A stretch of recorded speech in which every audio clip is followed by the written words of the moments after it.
for healthy homes that can be of use in schools and vice versa. We've gone both ways. Also, any effort to raise awareness about health issues connected with buildings in the community certainly builds an overall understanding, which can lead to education, behavior, and policy change over time.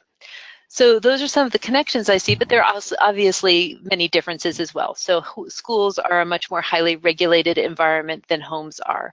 The institutions and stakeholders are completely different. So in the healthy home area, we spend a lot of time talking about landlord-tenant relationships.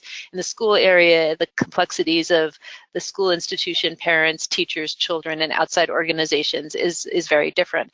And then the last one is the occupational angle, that school health is an occupational health issue for the people who work there as well, and that introduces a whole new set of regulatory and actors. So just a couple examples to give you a sense of what I mean by that. We here in Rochester got started in this area through lead poisoning prevention around 2002.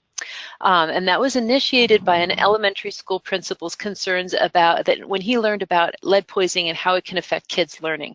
And he sort of gave rise to this very effective and powerful coalition, which eventually passed a local lead law applying to housing in 2005. But because it started in the school and because the school setting was so involved, there was, for example, an elementary school principal on city council who voted for that law. All of the institutions in the community wanted to complement that. So the Rochester City School District at the same time passed I shouldn't say law, but policy for maintenance of its building. And throughout that whole process, the school district was a source of education about lead, about the new law, about local resources for kids, lead testing, and what I call the backpack brigade. So that's one example of how healthy homes and healthy schools have been integrated here in Rochester. Another sort of budding example is a very strong school nurse-based asthma intervention program. It's a research program, and it focuses on in-school medication and education of kids. But they've also started doing home visits, and we from our Healthy Home material have been helping those asthma home visitors integrate home-based materials about home-based triggers and training their staff. And we're also exploring working with the school absenteeism task force based on a model in Alameda County, California, where if a kid is absent a lot and part of their truancy contract is if they are absent because of asthma sometimes, that they are required to have a home visit to look for asthma triggers in the home. Okay, so those are some examples of where we'll end up. Now I'm going to go back to the history of how we got started in this area with this Healthy Home Museum.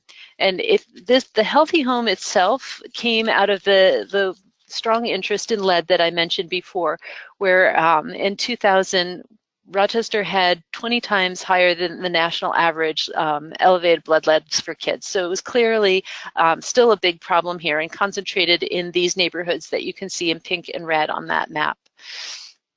So lead was recognized as a health problem with a housing solution, and for that, we needed to have a coalition that would help cross boundaries between different kinds of organizations. So as I mentioned, the Lead Coalition was really focused on passing a local lead law, but one of the things they discovered is they really needed to help people understand what it was that they wanted people to do differently. So they borrowed a rental house and just had people come tour through and show them what lead paint looks like, show them ways of addressing lead hazards, demonstrate different lead-safe cleaning techniques. And that very visual way of training people helped persuade City Council to pass the lead law. Then once that law was passed, there was this great need for community education of what is it that we're being asked to do differently. And some of the people who were involved in the Lead Coalition said, that lead lab you had that showed people hands-on what you wanted them to do, that was so effective. Could we do that to train people on how they need to comply with this lead law? But at the same time, national groups have been expanding their focus from lead to healthy homes with the very simple idea that once you get in a home to look at lead, you might as well look at other things. And many home hazards are connected to each other. So here's a whole set of issues that are under the Healthy Homes umbrella. Probably most of them are familiar to you. And although the Rochester Lead Coalition remained single issue, these Healthy Home partners focused on an integrative approach to teaching people to reduce hazards in low-income housing.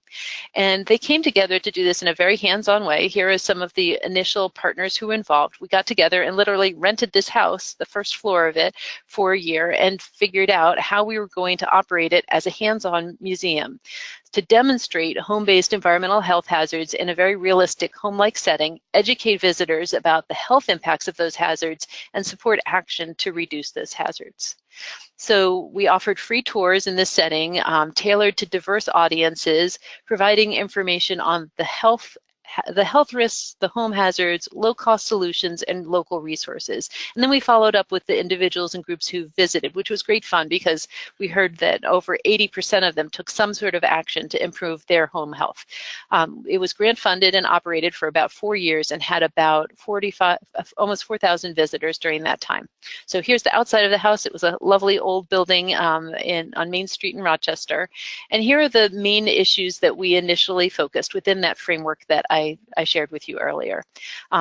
With the idea that different hazards may be prevalent in different parts of the house, we use this chart to sort of organize how we would display things in this house. So for example, we didn't want real windows with lead hazards because kids would be touring through this museum. So we cut windows out of old houses that were being demolished and used different lead treatments on them, and then cover them over with polyurethane so they weren't actually hazardous, and put them on stands that were on display there, but also could be taken out to training sessions. Because the bedroom is the most important place to make asthma safe, we demonstrated a asthma safe bedroom. So it's one thing to give a presentation talking about dust mites and mattress covers, but you can see the mattress cover right there on the mattress. We had it set up so kids could take those toys that you see on the shelf and put them in plastic bins to keep the dust mites away from them.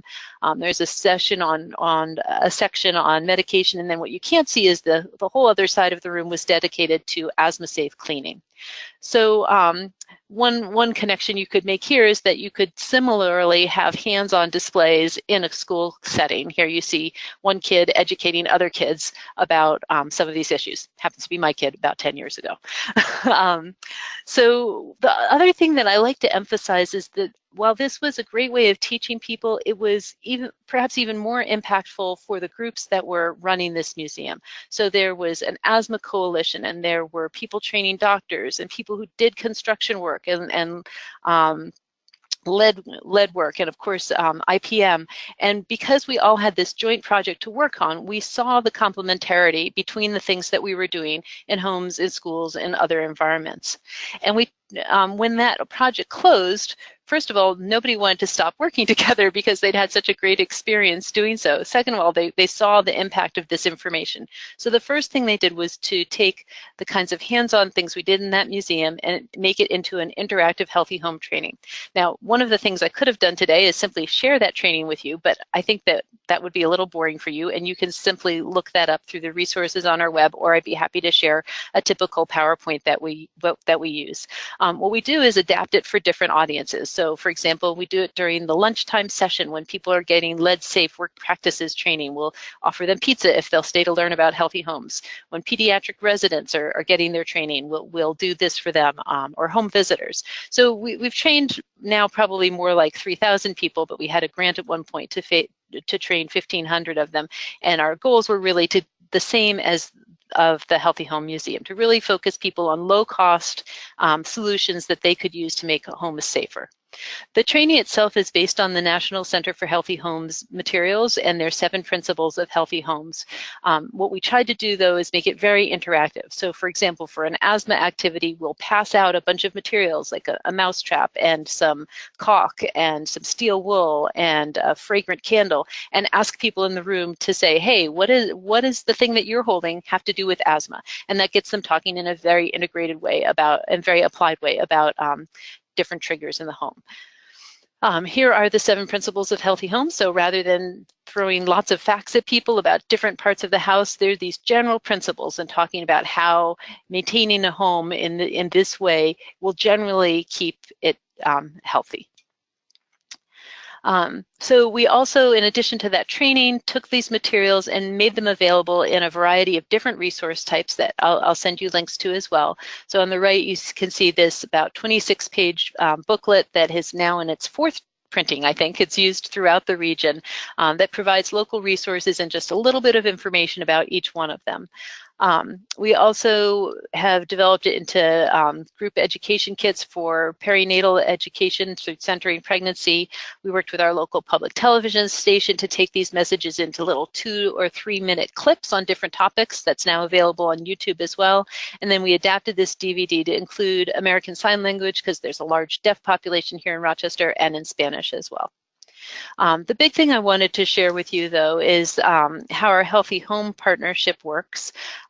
We now have about 30 members, and we meet monthly, and it's not a funded or staffed organization. It's simply information sharing, because so many different groups have some touch point with healthy home issues, but very few of them, though none of them here, in fact, are solely devoted to healthy homes. So this is the one time where we all come together and try to coordinate our programs, our resources, and opportunities around healthy homes. And I would say that once or twice a year, interacting with healthy schools comes up, and that's it's often initiated by Lynn because he has that crossover with IPM in schools, but other members as well when there's grant funding available or educational materials or piloting in schools that we really try to encourage our local schools to participate in, because that complements awareness of healthy homes. So we also have worked closely with some groups that have formed since the Healthy Home closed, including the Finger Lakes Children's Environmental Health Center, which is very much focused on educating and supporting healthcare providers around children's environmental health issues. Over time, have worked very closely with Eco Healthy Childcare, which is a national program to certify childcare environments as healthy. So that's sort of a subset, I guess you'd say, of healthy schools. And an exciting initiative that started about 3 years ago is the Rochester Safe and Efficient Homes Initiative. And it's a sort of pool of grant funding that can complement other kinds of grants and add home health onto them. So if somebody's getting weatherization work done, they can get $2,000 or $3,000 or sometimes even more from our SEHI to add healthy homes fixes onto whatever it is that is being done. So you can see that the types of things we do in this partnership range from the educational to programmatic to funding to policy. One of the parts that I'm most excited about is sustaining ongoing training and coordinating for these existing partners to train new staff. And one of the biggest areas there that we focus on is training healthcare professionals, because there's this explosion across the country of home visitors, and most home visitors are community health workers or nurses, and they aren't trained in building science or home hazards or environmental health. And we aim to complement their existing protocols and resources so that if they do go into a home for child development or domestic violence prevention or nutrition, they know to keep their eyes open for issues of pests, of whether there's a working carbon monoxide alarm or fire detector, whether there's peeling paint or mold on the walls. And we do that through a wide variety of different venues, as you can see here. Another thing that we're working on is to support, across the country, there are different models where health systems are financing healthy homes work. No reason why they couldn't also support healthy schools work. That hasn't really taken root here in Rochester, but the idea of a sustained source of funding to allow home visitors and healthcare professionals to provide healthy home services to patients who need them is one of our long-term goals. In order to also look at this in a holistic way, we did a healthy home needs assessment to pool all the local data about the state of housing in Rochester and what kind of hazards were prevalent and important. We've been using that also as a jumping off point. And increasingly, we do hope to partner with Healthy Schools efforts, again, because of those complementarities that I started with, and also in occupational health programs. So, we all probably know stories of people who in their workplace are exposed to a chemical that, or have a sensitivity that makes it, that presents an occupational health hazard to them. So I just want to thank some of our core local partners, including the Coalition to Prevent Lead Poisoning, the ongoing Rochester Healthy Home Partnership, the Finger Lakes Children's Environmental Health Center, and one of the core national groups that we've partnered with for materials development, the National Center for Healthy Housing, and their Healthy Housing Solutions training branch. Here are some of the references that I mentioned. We've tried to write and publish as much as we can about these innovations to help disseminate them. So the very first link, I want to highlight that under resources, there's a guide to replication for the Healthy Home Museum that I started talking about. And then there are lots of national resources, of course, that you're probably familiar with, but I thought I'd just put them up there as a starting point. And those are that's all the information that I have for you now. And I would love to answer any questions you might have.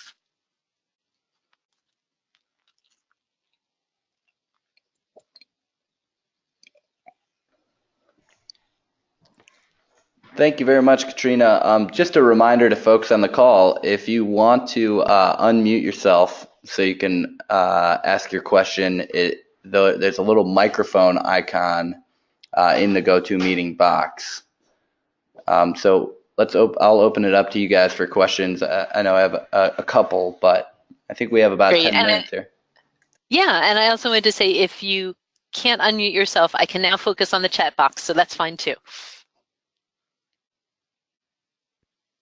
Thanks, Katrina. This is Dawn Gouge from University of Arizona, and I've been following the group's progress with great interest for many years, actually. And on the call, I'm so glad that Lynn has managed to really merge his efforts in schools and homes and get more involved in the healthy homes than possibly most of us have been able to do. Can you tell us a little bit about how you and Lynn made that happen, and what he's able to participate? Maybe Lynn can say a few words too. Thanks. Thank you. Well, first, let me see if Lynn's on the line. I know he was in transit, so may not have been able to join us. Yes, I am. Great. You want to start out there? How have you managed to spend so much, very much wonderful time with us and been so helpful to us? Well, if I recall correctly, back when you had the museum, the Healthy Home, I think you approached Monroe County Extension, and where myself and my colleague Brian Eschenauer are housed, and so we initially got involved with the Healthy Home Museum. And I don't know if it was that time that the monthly coalition meetings began, or at least that's when we started to join them. Mm-hmm. Yeah, that sounds like about the same historical trajectory I remember. And just on an ongoing basis, I think when you bring in things that you're doing related to healthy schools, both in terms of materials and substance, that is really helpful to us. And of course, all the IPM principles transfer readily from the school environment to the home environment. And so we've always really appreciated being able to run any new materials that we develop by a real expert in that area.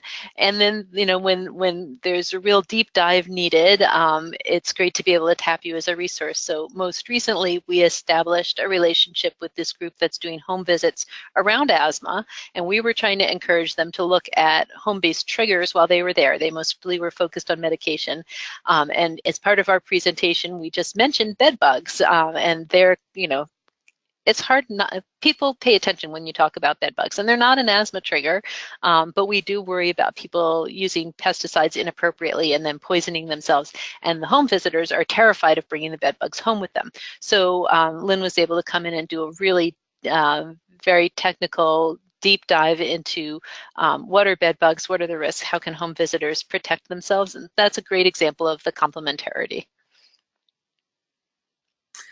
And in our program, we often use bed bugs as a Trojan horse. In other words, it allows us audiences where we can talk about other things also. So, I recall maybe it was a year later after I talked about bed bugs to the Healthy Home Coalition, I got to make a presentation on cockroaches and mice. Great. So for the rest of us that are dotted around the country, are there other hubs that could be local to us that we were just unaware of, Katrina? Well, gosh, I would hate to presume that I know of anything going on in your communities that you don't, but let me just give you a couple suggestions of places to look. I am able to do this work because we have a National Institute of Environmental Health Sciences funded center here. There are 21 of them around the country. You've got one there in Arizona, obviously, and many of them do Healthy Homes works, and all of them have a community outreach and education and engagement core. So even if they don't specialize in healthy homes, they have this network that I'm part of that has access to those resources. The other is when the National Center for Healthy Housing, Green and Healthy Housing Homes Initiative, or HUD has Healthy Homes Grants programs. Many of those have outreach and engagement resources along with them, and those can be a source of expertise for people who are going into homes to deal with hazards but may not have particular expertise in IPM or focus on health. Thank you. You're welcome. You know what? Actually, Katrina, I have something to add to that. Go ahead. Go ahead.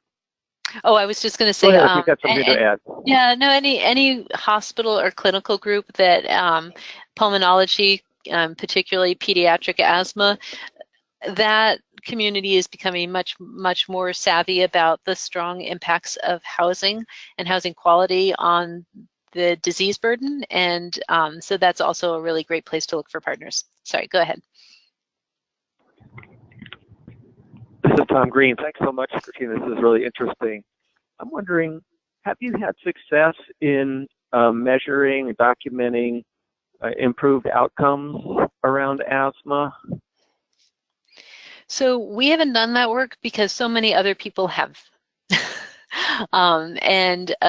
There's a really good resource base. If you look at the National Center for Healthy Housing's library, it's called the Healthcare Finance for Healthy Homes Resource Center, I think, and I usually just Google that, and they have a pretty good bibliography of the research and studies that show the return on investment for home visits for asthma. There's very strong evidence showing that home visits for asthma and follow-up pay for themselves when you're focused on kids with uncontrolled asthma. In terms of the overall population, maybe not, but it's a matter of matching the sort of depth of the intervention to the severity of the patient population. So this is Dawn again. I think to follow up on Tom's question, one of the challenges we face as a bunch of pest-oriented experts rather than medical physicians or practitioners of any kind is that we are very, we're restricted what kind of patient information we can ask.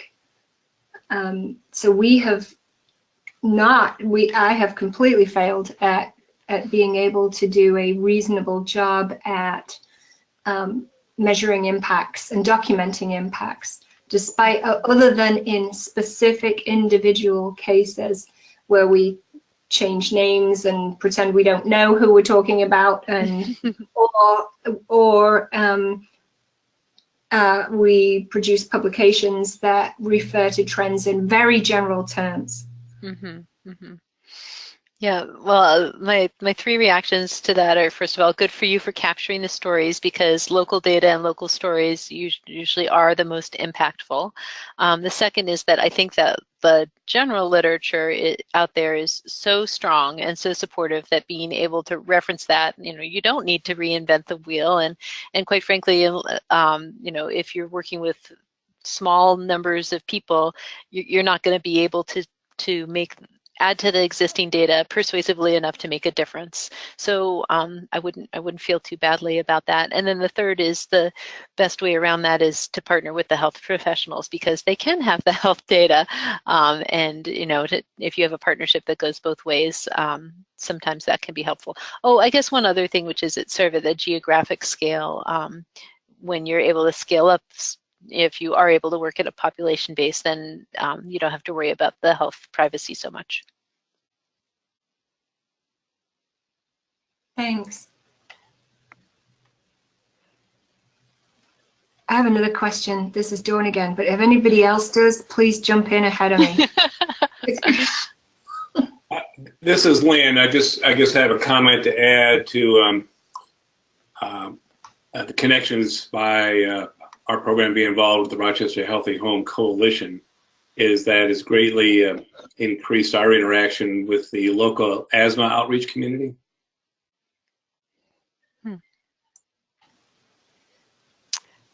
Don, it looks like it's your turn again. Okay, so I believe that our Healthy Homes efforts are through the Department of Health Services, and they really have done a superb job at focusing on lead and asthma and a number of other things. But our Department of Health is utterly financially crippled. As is our Arizona Asthma Coalition, which is just a non-profit. And so it's been the number one sustaining reason why we've not partnered with either entities to any extent is because they're desperately in need of funds themselves. And so unless we could come to the table and ask more of them or to partner on things, we need to come to the table with a grant that will allow that. And we've just lost a huge number of staff, and I'm sure many other states are in exactly the same situation. So we've kind of been frustrated in that respect, but we will, your presentation, I'm definitely going to give it another go. But when we deal with grant applications, that then leaves us in a situation where we're desperately trying to find figures where our particular intervention has been documented to reduce asthma incidence or you know, any other health-related impact. So that's why we're so interested in that piece of the puzzle. Yeah, as I said, I started with lead, but so many people who do this work are focusing on asthma because the health benefits of lead you're not going to see for a generation in terms of the big cost savings, right? When people are 50, 60 years old and they don't have the kind of heart disease or osteoporosis that might otherwise. Certainly we focus on special education and services for kids, but the big bucks actually are really far down the life course. So it's difficult, but with asthma you can see a difference, you know, that the next month, the next year.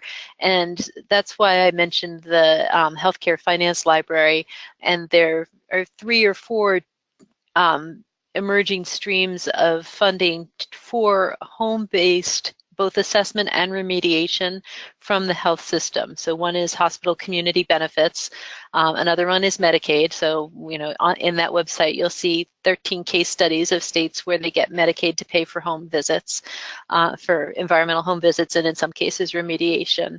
And you know, you're probably familiar with the example in New York City where insurers are paying for IPM in apartment buildings because they're finding that the IPM is reducing asthma so much that it's saving them money.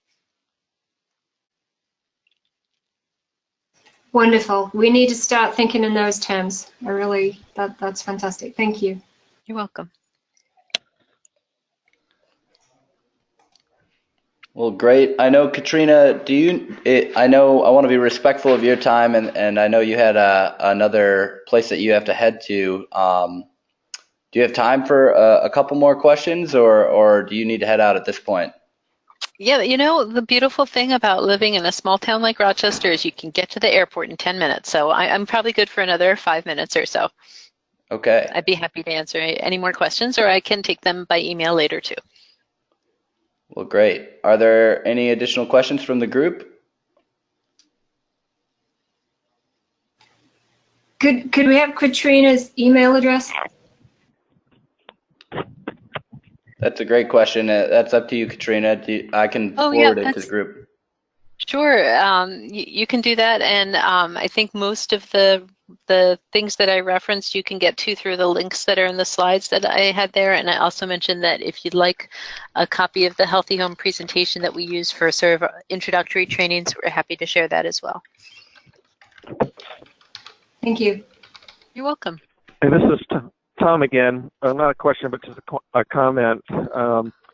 This was really great, and particularly that the finance information, I think, has turned some light bulbs on. Dawn mentioned that as well, that we really haven't, to any great extent, investigated what kind of resources are available to schools to finance the kind of work that we struggle more and more to try to get funding for, with the extinction of EPA's Office of Pesticide Program, IPM grant funding.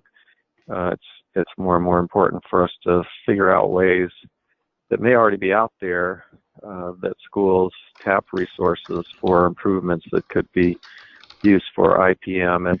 And certainly we do have a short handful of studies that we can use to document the impacts of IPM on asthma in schools. We don't have the gold standard in terms of anything that really documents improvements in performance, attendance, and asthma incidents, solely focused on a school intervention. But we certainly have lots of suggestions that make that, lots of evidence that suggests that connection. And we ought to be investigating what are the funds that schools tap currently that might be interested in supporting interventions in schools. So that was great. Thanks so much. Well, I'm really glad to hear that, and the work you do is really important. So someone should be paying for it, but it is, as you know, when you have a cross-sector impact, it is particularly difficult to persuade the other sector to pay for it, even when they're the ones that are benefiting. And I do think that these connections that are being made between buildings and houses are helpful. Again, I think that the partnerships are really key because even if asthma is the main way you can see a benefit in terms of health savings, there may be impacts that you can influence with very little additional effort, like ventilation and looking at carbon dioxide buildup and impacts on student learning that have outcome effects that are of greater interest to that community. So I think those partnerships in all dimensions are helpful.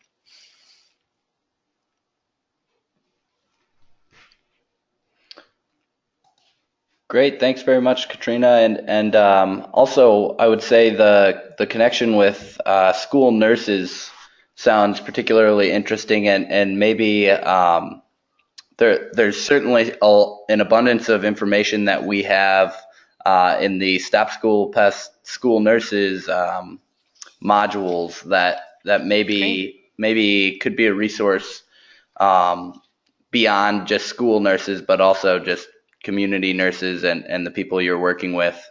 I think there's a lot of good information in there regarding asthma and IPM in general. Wonderful. Yep.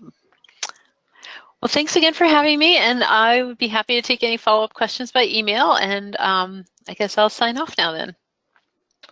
Thanks, Katrina. Thank you. Bye-bye. Bye-bye. Okay, so we have 22 minutes remaining in today's call. We can move on to our next agenda item, which is the 9th International IPM Symposium update. So we had talked last month about the meet and greet, that the school IPM meet and greet that will be hosted after sessions on Tuesday and open to all registered symposium participants who are working on or interested in school IPM. The idea of the meet and greet is a social networking event that will include an opening announcement and 3 tables focusing on different areas of school IPM, where someone who's working on that topic or very familiar with that topic can direct an informal conversation with participants And last time we had talked also about having a Stop School Pest training table in that room, and that will incorporate experiences with in-person trainings, as well as, of course, discuss the new online training modules. So last time when we had discussed this, the three topics that I got out of the notes as being maybe the potential topics in the corners of the rooms was school IPM funding, current research and resources on school campuses, and limitations in outreach and research were subheadings of that. And so we could maybe narrow that down a little bit. But to go back on what I had just said there, the first one would be school IPM funding. The second one would be school IPM laws. And then the third one was school IPM in extension. And the subheadings I have for that is how it is changing rapidly, what's to come, and fitting school IPM into a diverse extension program. So I'm wondering if there's anyone on the call who's interested in leading the conversation for one of those topics.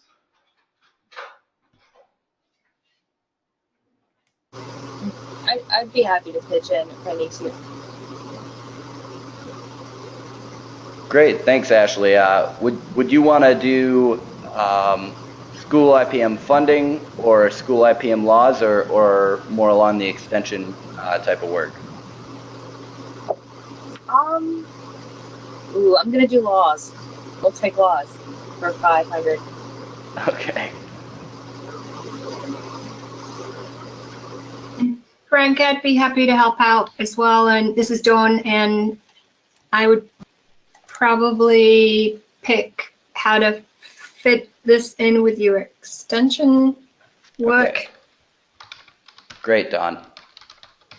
Don, this is Lynn. Would you like a partner with that? That. Yes, indeed. Okay. And actually, who I'm going to suggest is Llewellyn Lampman. He's my colleague. Yes. And I'll be retired by the time the next IPM symposium comes around. And so she's going to be taking over my school IPM responsibility. She's already involved here in New York State. Okay. Maybe. Okay. Okay, great. So Lynn, when you said the next IPM symposium, you mean 3 years from now? Right. Gotcha. Okay, thanks. Okay. That must be a very early retirement, young man. Yeah. We'll see. I'm not believing it myself, but there you go. Hey Frank, I wonder, maybe you and I could work on the funding one. Okay. And we should talk about and maybe do a dedicated call, trying to figure out how would we track down the sources of funding that might be available for school. So maybe maybe we could call a few of our folks like Seth and Ricardo, and have them on a call just to talk about what opportunities are there for school districts to get third-party funds for improvements. Okay. And then maybe we could evaluate those opportunities for IPM interventions, door sweeps, stuff like that. And maybe we'll find some funding programs that need some education about IPM and how important it is, and we need to include that in their RFAs and portfolio of improvements that they'll fund. Okay. And Sherry Glick will be at the meeting.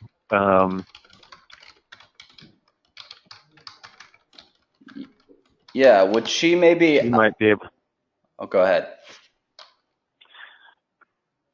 She might be able to make some contacts and get us an update on what EPA opportunities there are. And maybe, that's another thing that we need to do there is educate the Office of Children's Health Protection at EPA about the lack of availability of funding from OPP, because that's often been a reason why they haven't funded schools work in the past, is that, you guys can have plenty of opportunities from OPP. Okay. And then Herb might be another one for USDA.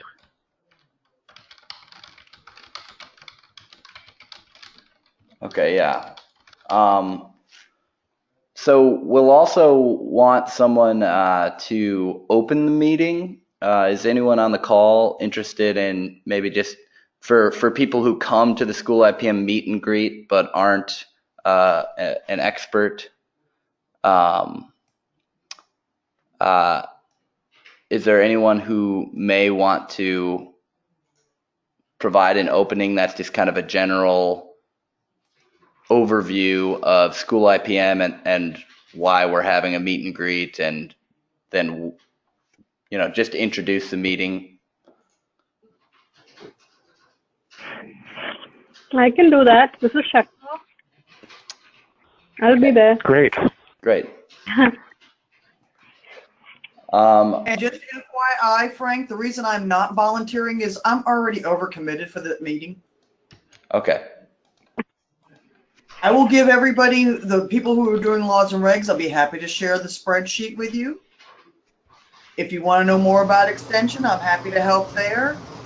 Funding, I'm happy to give you guys where I've been trying to fund and have gotten nowhere. Janet, I'll take anything you want to hand to me. So if you just want to email it over. I will, and I'll hold your hand in the room, but I'm just not volunteering. That's fine. Janet, I'm here too. And I'm stunned that overcommitting is grounds for recusing yourself. I've never heard Janet say that, so she must be super busy this time. It's beyond insane, Dawn. Go look at the program. So, Janet, if you have any suggestions on, who in Texas in the school districts that you've worked with might be a whiz on, getting improvement projects funded. If you have any thoughts in that direction, that would be great. Will do.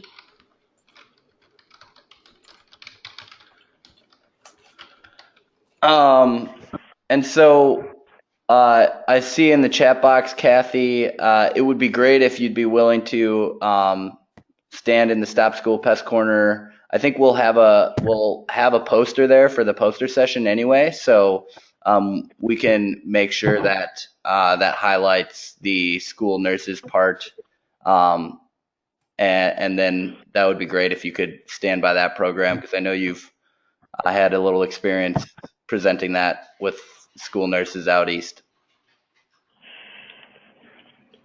Great. And Lynn, I think to address your question, the meet and greet is scheduled for 5 p.m. on Tuesday, March 19th. Or March. Is it March 19th? It'd be March 20th. Sorry about that. 20th. Yes. And this is different from and that's when these corrections will be going on? That's when what will be going on? These four corner shows? Yes, yeah. So the school IPM meet and greet, just to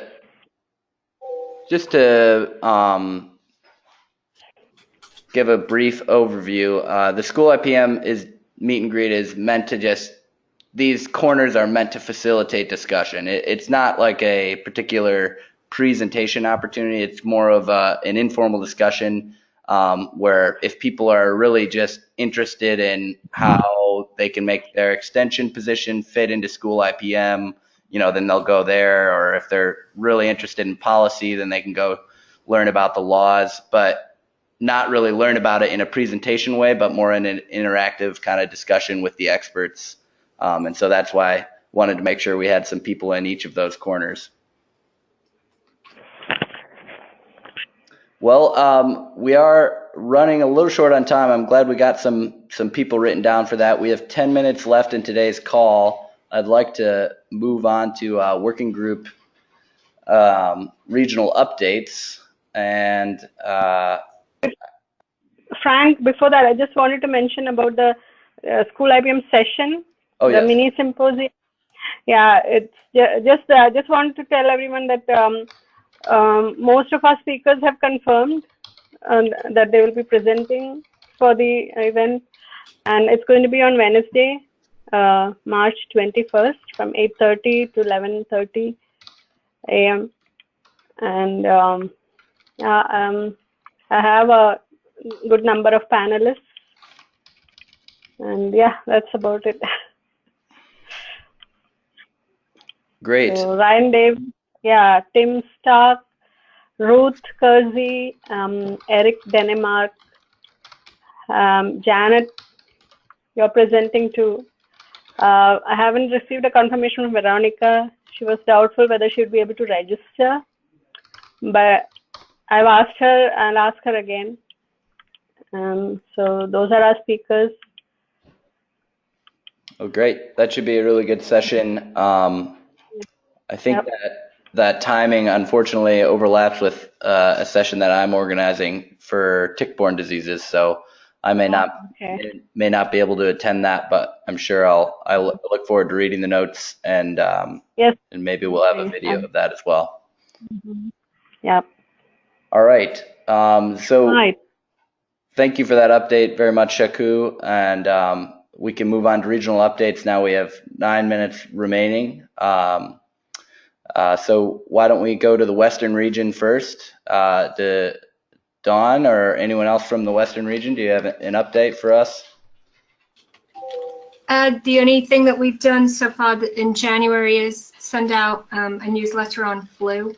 And we did get a number of people ask us for the Word version or an editable version so that they could use that for other things.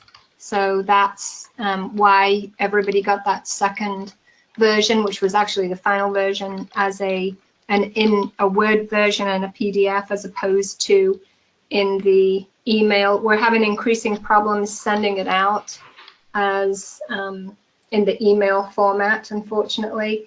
So this gets us down to, again, more and more difficulty getting attachments through to school stakeholders. I'm not sure. I definitely don't have the answer to all of this. So I'd be interested to hear what you experience with your digest, Frank. With the Stop School Pest newsletter, or?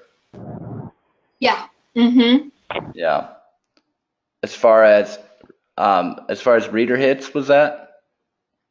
Well, problems with people accessing it. Do you have do you get any feedback that people cannot read it, or that you're not getting it through to individuals, or no problem at all? Yeah, so we are currently tracking how many of the links are clicked on, but we do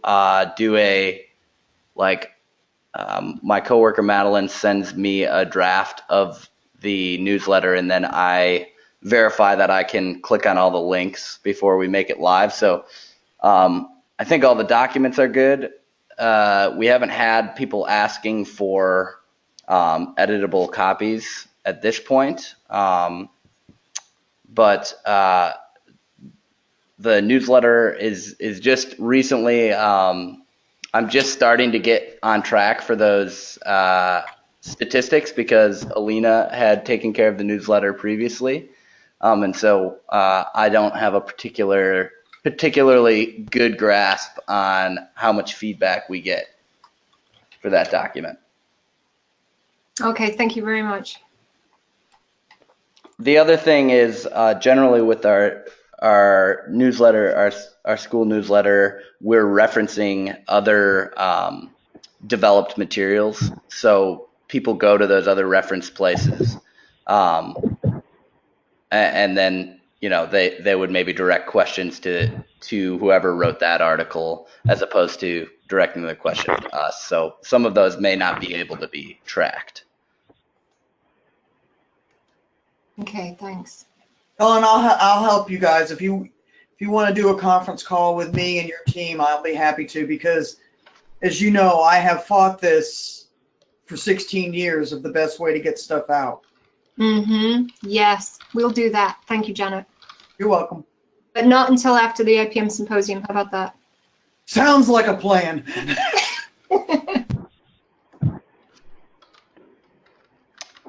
Great. Are there any other updates from the Western region? Not from me. Okay. Well, why don't we move to the Southern region then? Which is pretty much me. I did school IPM training, you guys, down in the valley this week, which was a 10-hour drive down and a 10-hour drive back up for 17 people, but it's in a region of the state that doesn't get a whole lot. My failed attempts at healthy homes and schools are just that. They are failed attempts. I am having difficulty finding the champion on the healthy home side. And I don't care if you're talking about asthma or if you're talking about lead paint. That is not something I can get people to. They're not seeing the whole holistic thing, which is extremely frustrating for me because, as everybody knows, my background is public health first, not entomology. So I don't understand why people don't understand everything holistically. But I'm going to just keep working on that, and I'll keep plugging away until I find something. Our Rodent Academy, since I didn't get to talk to you guys last month, Rodent Academy that we did in December was awesome. It was a complete sellout. We are going to do it again in March. So that's really good. I've got all my school IPM training set up for this year, and we're going to be doing a little bit different on that. As far as talking to anybody else in the South, it's been very quiet in our region. Joe may know something more than I know, but for the most part, everybody's just trying to keep their head above water. I think that's pretty much it.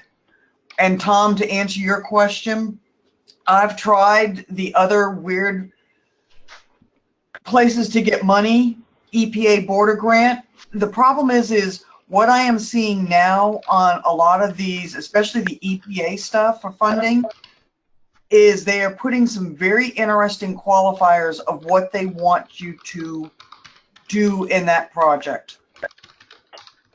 In other words, for the environmental education grant, they're being very specific. Yes, they want you to focus on indoor air quality, but they want you to focus it on preventing forest fires. Yeah, that one really just, I busted a gut laughing. I'm sorry, that's me, Janet. Seth, I couldn't help. I'm sorry. Oh, you need to read this RFP, and at first you'll read it and go, huh? You read it the second I've read a few of the documents coming across, and it's getting. It's like, let's take one thing that you need funding for, and then you have to explain also this other item that has nothing to do with what the funding is for. Yeah. So yes, we feel your pain. Yeah. Okay. Great. Thank you very much, Janet. So with 2 minutes left, do we have an update from the Northeastern region? This is Lynn. We have a working group call on February 8th where we'll be discussing the School IPM Best Management Practices website, which lives on the Northeast IPM Center site, but they really aren't maintaining it, and there's some bad links, etc. And we're going to be discussing that, whether there's the need to seek to update that or just forget about it. Okay. Are there any other updates from the Northeastern region? And This is Kathy. I just wanted to pitch in and say, I am still working on the school nurse grant. We're just entering the second year of that. And one of the next tasks we have is to develop a set of 8 wallet cards for school nurses. I have some ideas for what they want, and they have some ideas for what they want. But if any of you out there already have some wallet cards or suggestions for them, the content and the topics, and maybe you've already got something we can adapt for use, send them my way. That would be great. We're also, continuing to kind of plug away at working with the school business officials, at least in the Northeast. There's a tri-state school business officials meeting coming up in Portland, Maine in June, and we're trying to get on the program, and if not, we'll definitely try to get an exhibit table there. I was invited to go speak to the Maine school business officials, and they were fairly receptive about that. Unfortunately, on the school nurse thing, we had put in 2 proposals to give talks. Veronica Corella and I on the program at the National School Nurses Association conference, which is also in Baltimore, and we were turned down. They don't want us to come and speak, but we are going to be putting in a table, of course, and engaging nurses that way. And sometimes you can actually do more engagement that way. So not a loss, but that's all I have. Great. It just makes me mad. Yeah. By the way, congratulations, Kathy Murray, on being a healthy hero. Well, is that true? When she called me and interviewed me, I kept insisting that no, I really only wanted to share this with you guys, the whole group, the national, and I gave them the names, and she said, oh, sure, we've done that before. And so I kind of thought that's how we had left it, I thought. So hopefully she at least, I only felt comfortable about doing it just on behalf of the whole greater good, because, you all have done tremendous amount of work in that. So I hope she at least put something in the credo there or whatever on the award about, it's just part of the bigger whole. Yeah. Well, That's great. awesome. All good. Yeah, thanks. All right. Well, we've reached 2:30 and actually gone past it to 2:31 here in the Central Time. So I can be sure to add any North Central updates if others from the North Central region want to send me updates. I know here at the IPM Institute, we're really focusing on getting everything in order for the IPM symposium. We're excited for that. And we've already discussed that on today's call. So, Tom, if you don't have anything pressing, then anyone else from the North Central region can send me an update, and I'll include it in the notes. Otherwise, that'll wrap up our call for January. Well, this is Tom. Just quickly, we're waiting for word on our North Central IPM Center Working Group grant application. Should hear in the next few weeks.